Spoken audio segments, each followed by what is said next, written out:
Welcome to Coffee and Regs, a CSS RegTech podcast series on moving from a tactical to strategic approach to regulatory compliance.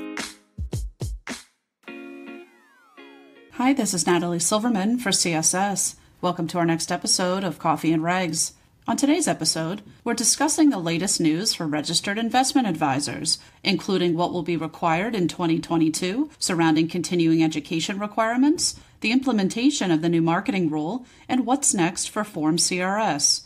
Please welcome CSS's Director of Retail Wealth Manager Services, Korrine Kohm, and Deputy Commissioner, Securities Division of the Vermont Department of Financial Regulation, William Carrigan. Good morning, Korrine and Bill, and thanks for sitting down for Coffee and Regs. Thanks so much, Natalie. And thank you, Bill, so much for joining us today. So just to kind of give a quick introduction to Bill Carrigan, he's the Deputy Commissioner in the Securities Division of the Vermont Department of Financial Regulation. But more importantly, he's also the chair of the IA section of NASA and was part of the IAR CE project group since its inception in 2014. So this is a really, really timely topic, Bill. And so I really do appreciate you taking the time because I think that many investment advisors, both state registered and SEC registered, want to try to get their hands around what will be required in the new year when it comes to the continuing education of investment advisor reps. Because our understanding of this, reading through all of NASA's guidance, is it's regardless of whether you are state registered or SEC registered, the continuing education requirement will still apply. It would be great for our listeners to get an idea of kind of where this started from. Would you like to give us a little bit of background as to why NASA proposed the continuing education regulation? Sure. And first, thank you both for having me on. We appreciate the opportunity to come and talk a little bit more about it. If you've talked to the SEC, you know they have their obligatory disclaimer. Well, I have to provide this one as well, that the views that I share with you today are mine and not necessarily those of NASA. So I am speaking today, as you mentioned, Korrine, I'm the Deputy Commissioner in Vermont, and also this year I am the IA Section Chair. I've been on the IA section for 12 plus years. So I've served on a lot of the different project groups within that section. To answer your question as it relates to, kind of where did this come from? It goes back to 2014, and there were a number of us who were kicking it around and thinking about it at the time because a lot of us came from the industry. I come from the industry. I started in 1993 with a muni bond firm in Jersey. So, I had to do the CE, the FINRA, at the time was the NASD, but, was subject to all of that, the CE requirements. And when you looked at the various registrations, if an individual was with a NASD/FINRA member firm, they were subject to continuing education requirements. And most of us view those to be really based on investor protection. Yeah, you're learning more about certain things, and hopefully people take CE courses that are both interesting and informative and help teach them about certain things. But it's also to protect the investing public. And when you looked at folks who just had a Series 65, for example, who were just an investment advisor with no broker-dealer affiliation and perhaps no professional designation, they had absolutely no continuing education requirement. Common sense isn't common, and it certainly doesn't run rampant in the securities industry. When you think back and look at that, how is that really in the best interest of the investing public? To have a group of folks who were responsible for managing, people's nest eggs, their retirement money, their kids' education money, et cetera, with really no continuing education requirement in place to help them stay abreast of changes in the industry. So we kind of thought about that, and that's really where the impetus for this first took hold. Yeah. And so at this point in time, it's our understanding, so it was accepted by the members when NASA presented it. And a few states have already or are in the process right now of adopting this. Do you know which states those are right now? I do. So there's one state that has already adopted it, and that's Mississippi. It's done, it's on the books, and it's in place. There are 4 other states that are currently in the process of adopting it. And a lot of what I'm going to share with you is available on the NASA website. And I would strongly suggest to folks that listen to this podcast that they go there, because there has been a lot of resources put into this IARCE resource page, and there is a plethora of information there. It's Absolutely unbelievable how much stuff is there. Currently in process at this point, Michigan, Nevada, Wisconsin, and my state of Vermont. And these are states who, when we say in the process, it is our belief that these states, we believe that the rule, whether they're enacting it with legislation or by regulation, which is what we're doing in Vermont, it'll be completed and on the books before the end of the year. So that will allow us to implement that effective 1/1 of 2022.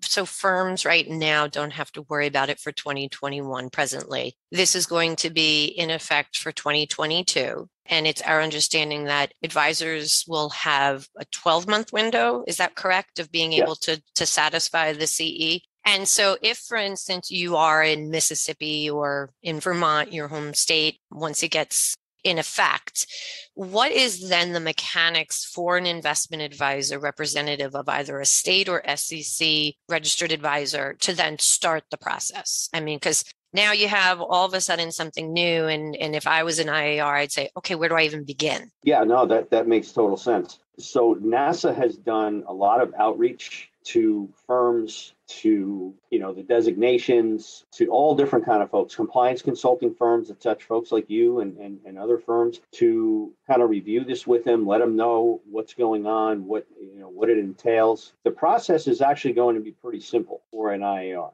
They can go to, obviously there's going to be information on the NASA website. They can go to pretty much any course provider. And what they would want to do is make sure that the course that they're looking at has been provided and approved by Prometric for NASA.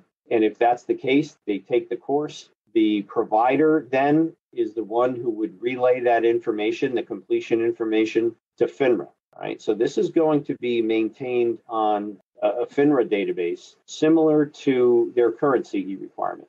It's not going to be a heavy lift for the firms. The firm, if they're an IAR with a larger firm, they're not really going to have to worry about it. It's all going to be done through the FINRA system. So in other words, if I was the chief compliance officer for a registered investment advisor right now, I could say to the investment advisor reps that we have registered, okay, here's a list of the providers that have been approved by Prometric in order to give the continuing education. This is where you'd have to go. I would imagine after the last year or two that we've all experienced that many of these will be provided virtually, maybe as well as in person. So then it's the provider of the education that will be then responsible for notifying FINRA that the CE requirement has been completed. Does that sound like a good kind of summary of it? Yeah. Perfect. I'm pulling up the NASA website as we speak, because on there, it also shows you in almost real time the list of approved course providers. Yeah. So that you can keep going back and you'll see that list expanding, because there are more and more providers that obviously want to get in on this. Absolutely. So that will show you pretty much an up-to-date list of who's providing courses. You can go to them. You can see which courses they're offering. You're also going to have some of the states that are going to be submitting courses to Prometric for approval. We may here in Vermont, we may do that. I think from a NASA standpoint, we may look at doing something similar, but that will be up to date and they can always go there to see what the different offerings are. Now, one of the questions that we have received, and it may be further along in the line of questions you'd like to ask, so forgive me if I'm kind of stealing some thunder, but there's a number of folks who can qualify by having a professional designation and aren't then required to take the Series 65. CFP, for example, CFA, some of those. It is our understanding that a lot of these designations have had conversations with course providers that currently deal with CE courses for them, and they're suggesting, yes, would probably be the best word, that these course providers also submit that content to Prometric. And as you might imagine, it would be great for an IAR to be able to take a course that would count both towards the professional designation CE and IAR CE. Yeah. So that's something that from what we've heard, that's going to be kind of another component to it. Ideally, this was not put in place to be a duplicative process. So we'll see more of that, I'm sure, as time goes on and as more states adopt. I think you're going to see more and more content providers as well.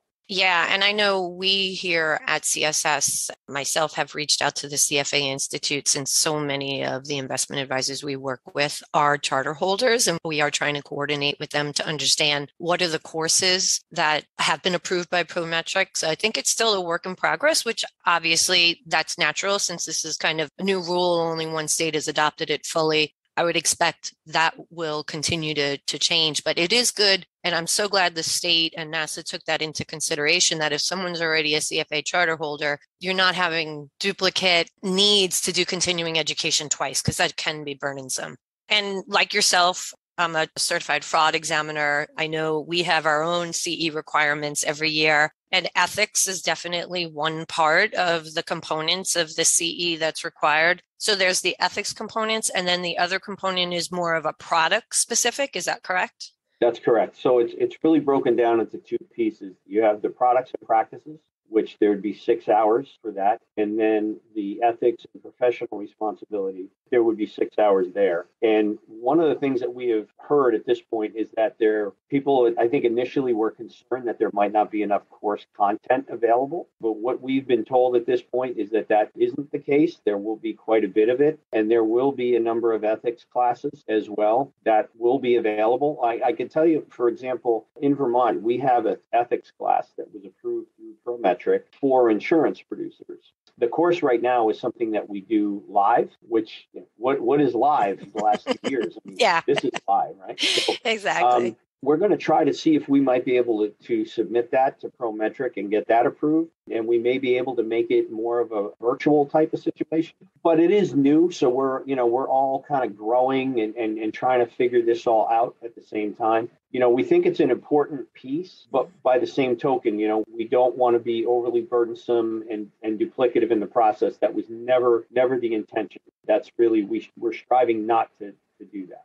Yeah, absolutely. So I think the important thing is for any of our listeners to continue to monitor both the NASA website plus their own home state's website. Would you imagine if the rule in Vermont gets passed before year end, would you expect maybe a communication out to anybody who's registered in your state to say, hey, just to kind of give you a heads up, this has been passed and this will be required as of 2022? Do you think there'll be that kind of communications from your state and other states? Well, being I'm the one responsible for it, I can tell you yes, that will be happening. We feel very strongly that our rule will be in place. In fact, we have the second part of our process, which is another hearing with then the end date of 11/29. So our regulation, we feel very comfortable and confident that it will be amended as of the end of November, which means it'll be in place for January 1st. And our thought at this point is that we will send out both a blast email to all IARs that are registered in Vermont, as well as putting something out there on our website to advise folks of that. And the thing is, we just want to make sure that people don't get overly nervous. I mean, as you mentioned earlier on, but sometimes that kind of slips through the cracks. They're going to have until the end of 2022 to complete the requirement. It's not like, oh, January's here, we got it.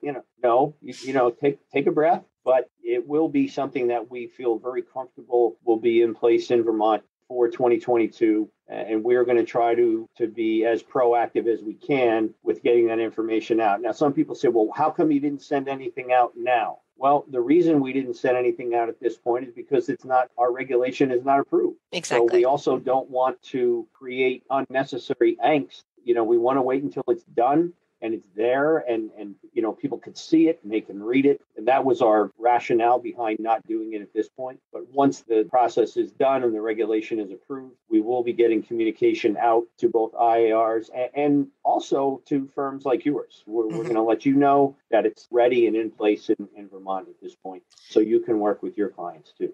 That's great. And I know, we've been trying to communicate this through, webinars and communications, blog posts and stuff. And so this is kind of just one more element of that to try to get the word out, because this is not, everybody's very, very focused on the SEC rules, like the marketing rule and, everything in that respect. That sometimes, and this is a very unique situation in that this is not just going to apply to state registered advisors. There is a crossover on to investment advisors that are SEC registered that have that qualified investment advisor representative. So it is really important that we notify them that, hey, even though you're SEC registered, especially if you're working with retail clients and you have investment advisor reps, you need to be aware of this. We work with a lot of firms that go through examinations, both through the SEC and with states. I wouldn't imagine that since this is more of a state-specific rule that the SEC will be looking at this registration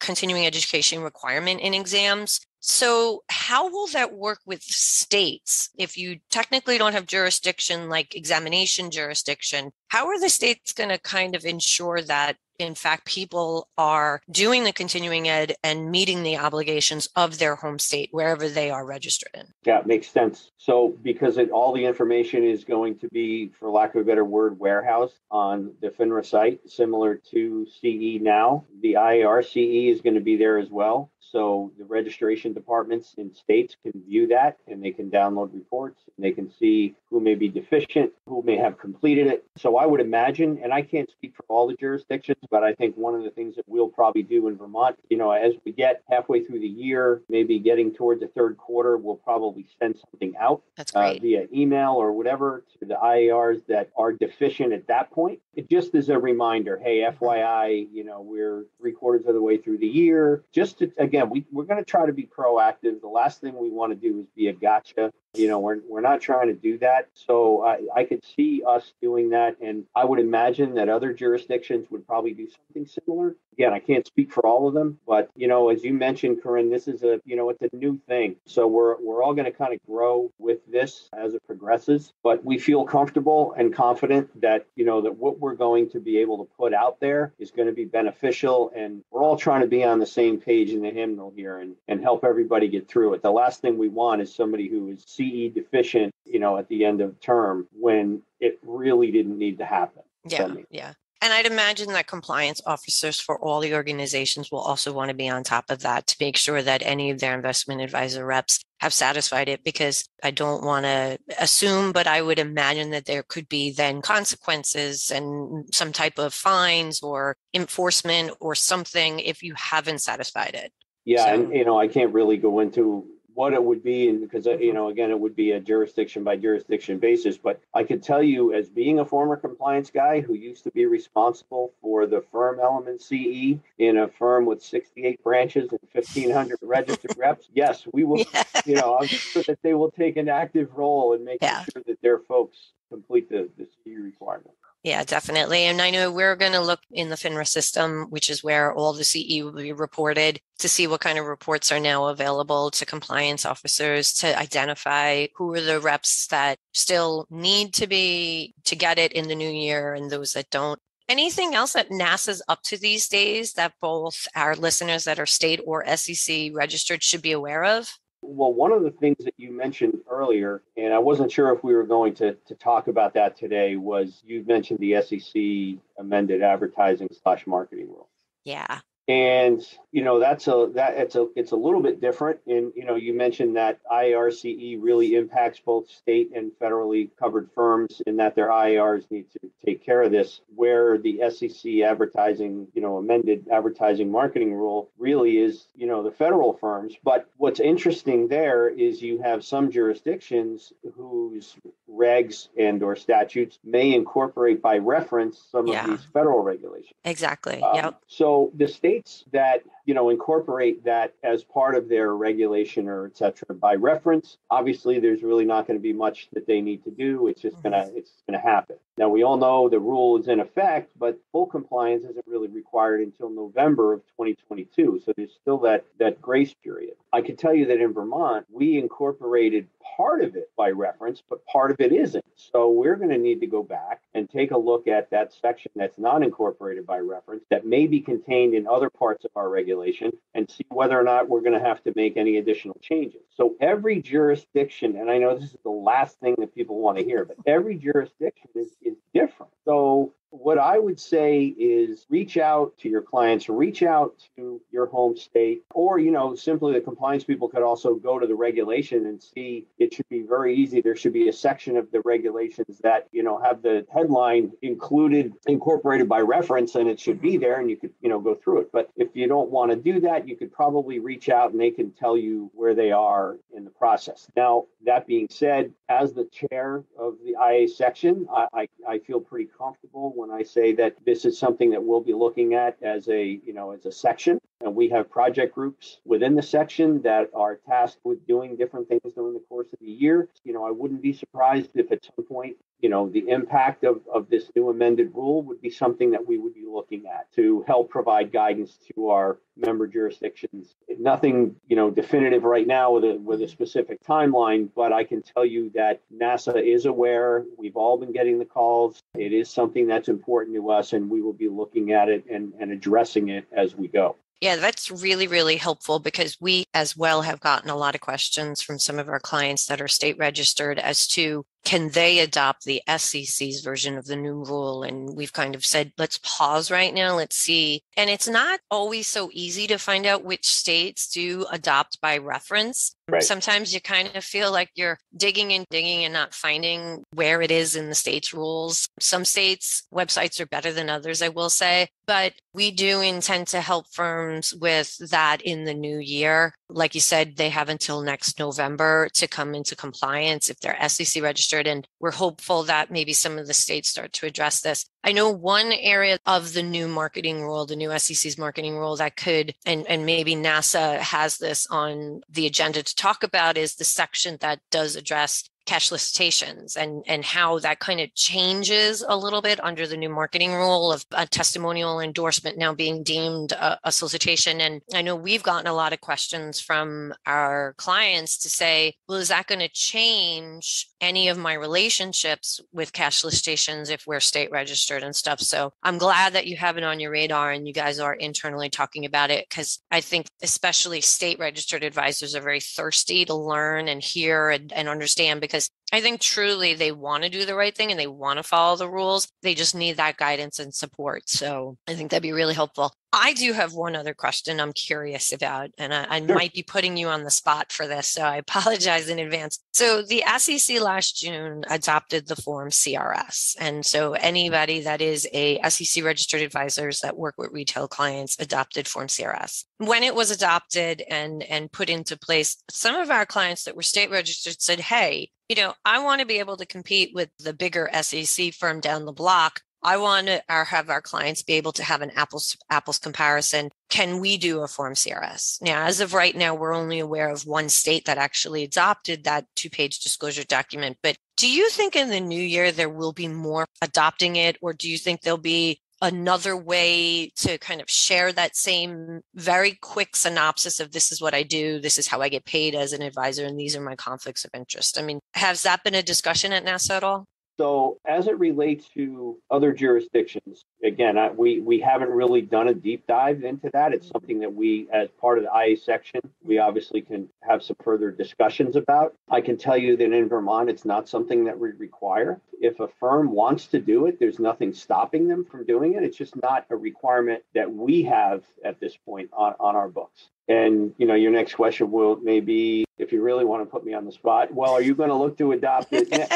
So I can tell you that the way our regulation process works, it's usually in every other year. And this year was really an IRCE was one of the biggest things. And the Form CRS was not one that we felt rose to a high enough level to make a requirement and put a regulation out there on it. That being said, it doesn't stop a firm from, if they want to do that, they certainly can. Obviously, making sure that anything they put in there is going to be correct and accurate, because if they are using it and we find out that there's issues, that could be potentially problematic. But I don't know off the top of my head whether or not there's been a big switch in momentum to make that something that's a requirement. I may hear as we go through that there is more interest in requiring that document, but it's not something at this point that's been brought to my attention. Yeah. And I think if an advisor that's state registered has really good, robust disclosure in their ADV Part 2A and Part 2B, it satisfies everything that is in the Form CRS. And that's what we've been telling our clients. Plus, if I was in-house, why would I want another regulatory document that I have to try to upkeep and maintain and everything? So, yeah. You bring up an interesting point. And coming from the industry, one of the things that I hear from our state registered firms in Vermont is that they really appreciate working with us because we have a lot of industry folks in the division. So I started in the industry in 93, I mentioned. My two examiners are both, one of them was a 3 decades employee of NASD, New York Stock Exchange Regulatory Authority. So prior to FINRA and then FINRA, he's with us. Another examiner, 10 plus years with FINRA, 5 plus years AML for a large mutual fund family. So we have industry experience. So when they call us and they talk to us, we can have a conversation like you and I are having right now. And it's not foreign to us what these folks are going through. Yeah. And that's critical. I've been on that side of the table. I've been an IA to, an IAR to qualified plans, to individuals, to, mom and pops, to businesses. So I understand what they go through. And I think that kind of plays a big role in how we deal with our registrants here in Vermont. And one of the things that I've learned over a number of years is that if we have somebody that's coming over to us and wants to start a state registered IA firm in Vermont, and maybe they're coming from a wirehouse firm or something like that, they're good at two things. They're good at attracting clients and they're good at building portfolios. Right? Compliance is not their big deal. Yep, it's true. It's also not something that is a revenue generator for them. So we always stress to folks, we can't tell them they have to do something, and we can't tell them specifically who to use, but we strongly suggest that they speak with firms like yours to get assistance in those areas that they don't have a lot of experience with that can be significantly detrimental to them long term if they don't stay on the right side of what they should be doing. There's enough areas for them to get tripped up on just regularly, without having to dive into this stuff. So we always suggest that they talk to a firm like yours to get that assistance because it's not something that they have a strong history in, and it's not going to make them money. So let them go out and do the things that are going to make them money and are going to allow them to work with their clients to build that relationship and build the portfolios, and leave the stuff that we deal with those of us that know this all the time. Absolutely. And we have an expression, one of my colleagues here and I have an expression that compliance may not be a revenue generating area of the firm, but it can surely save you a lot of money if you do it right. And I do really appreciate that because I, being someone who came from in-house CCO for many years, there is a lot of, and now being on this side and being able to help share that knowledge, compliance is not an easy part of the business, and it is not something that is easily understood, particularly when you have someone who's now crossing over different state regulatory, requirements and stuff. So I know here at CSS, we try to really dig into every single state and to try to understand what's going on and what's coming down the pike with states so that we can get our clients a step ahead. Our goal when we work with our clients on an annual basis is that when it comes time to a regulatory exam, we want to make sure their exam goes well. It's like being an athlete. You train and train and train for a marathon. And where's your trainer on that last day of the race? Well, you want him on the sidelines, like still cheering you on. And that's kind of what we do.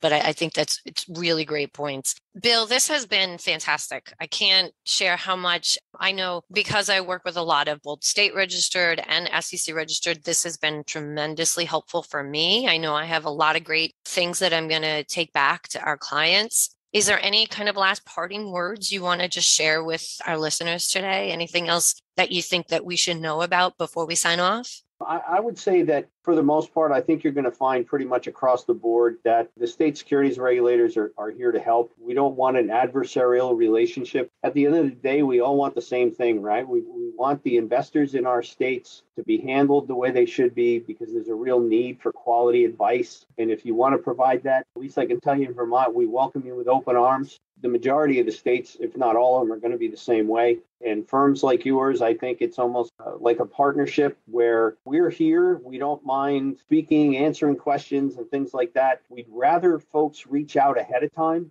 One of my things, and I think sometimes I know my kids get sick of hearing it, but sometimes my staff probably does too, is if you don't have the time to do something right, when are you going to find the time to do it again? So go to the people that know, get the answers to your question, and then you can do things the right way and move on and provide the service to, like in your case, to your clients, and in the case of your clients, to their clients, and then everybody's happy and we don't have to worry about it. So I can tell you this, you have my contact info. Again, I appreciate the opportunity to be on here and speak with you today. I think this is great. And I think more of this is better, so absolutely.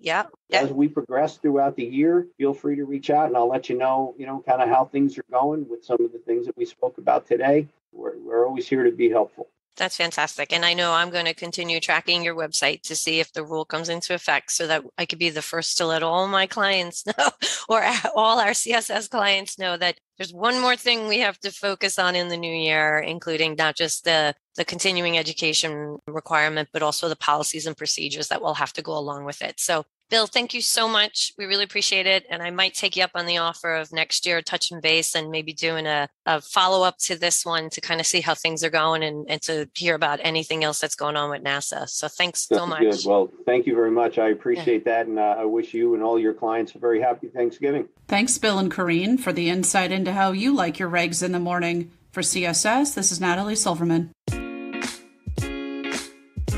This has been another episode of Coffee and Regs, a CSS RegTech podcast series. Make sure you catch every episode by subscribing to our podcast on www.cssregtech.com or through your podcast platform of choice. Thanks so much for tuning in.